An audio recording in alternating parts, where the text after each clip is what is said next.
Bonjour, je vais faire ici le distinguo entre l'éducation laxiste et l'éducation bienveillante, deux formes d'éducation complètement opposées, mais pourtant certains font encore l'amalgame. Pourquoi? Parce que souvent quand on parle d'éducation bienveillante, on dit que les punitions c'est pas intéressant et que les fessées non plus. Du coup on se dit du coup on tombe dans l'éducation laxiste. Et pas du tout, je vais vous expliquer un petit peu pourquoi. Dans l'éducation laxiste, le parent est souvent débordé et se dit que l'enfant va s'autogérer parce qu'il veut la paix tout simplement. Donc oui, regarde ce que tu veux, va avec qui tu veux, dors à l'heure que tu veux, voilà. On est vraiment dans tu t'autogères, hein. T'es là, t'existes, mais je sais pas trop quoi faire de toi. Donc du coup, paf, on tombe dans vraiment un mode d'éducation, il n'y a pas de structure, il n'y a pas de règles, c'est très angoissant et c'est terrorisant pour les enfants. Et dans l'éducation bienveillante, il va y avoir une connaissance du développement de l'enfant, on va respecter ses besoins, on va respecter son rythme, on va éviter les punitions et évidemment les fessées, et du coup on va être aussi cadrant. Et la dernière fois j'ai un papa qui m'a dit mais comment je peux être cadrant si je ne tape pas mon fils? Et j'ai envie de dire, est-ce que les chefs d'entreprise qui sont cadrans autoritaires ont besoin de taper leurs employés pour qu'ils écoutent?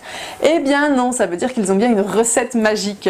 Oui, c'est l'attitude, c'est aussi dire quelque chose et le faire à fond. Non, aujourd'hui chérie, il n'y aura pas de télé, hier t'en as regardé beaucoup trop. Et voilà, vous tenez votre position coûte que coûte parce que ça a un sens pour vous et vous faites au mieux dans vos valeurs éducatives. Ça c'est fondamental. Donc je pense que si nous pouvions tous émettre cette éducation bienveillante aux générations d'après, je pense que notre société se porterait nettement mieux parce que d'écouter un besoin, de le reconnaître, ça fait aussi des enfants qui sont heureux, qui sont épanouis. On les frustre pas gratuitement parce qu'il faut les frustrer à tout prix. On va les frustrer quand il n'y a pas vraiment d'autre choix parce que c'est aussi important pour l'éducation d'un enfant d'être frustré, mais pas de manière gratuite en permanence, je viens de le dire, c'est très important.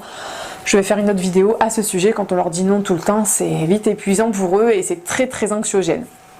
Du coup, je fais un peu le distinguo avec le Canada où l'éducation bienveillante a un petit peu pris vraiment la pole position et du coup la société se porte bien, il y a beaucoup moins de meurtres, il y a beaucoup d'armes bizarrement, mais il n'y a pas de gens complètement fous qui font n'importe quoi parce qu'il y a cet intérêt à l'empathie, cet intérêt à l'altruisme et ça change une société. Donc si nous faisions l'effort d'attendre un petit peu vers ça ou carrément j'ai envie de dire soyons complètement dingues, je pense que notre société se porterait nettement mieux. Donc c'est un beau cadeau à faire à nos enfants que de nous intéresser grandement à l'éducation bienveillante parce que c'est structurant, c'est aidant et ça fait du bien tout simplement. Je vous remercie de m'avoir écouté, je vous dis à bientôt. Au revoir.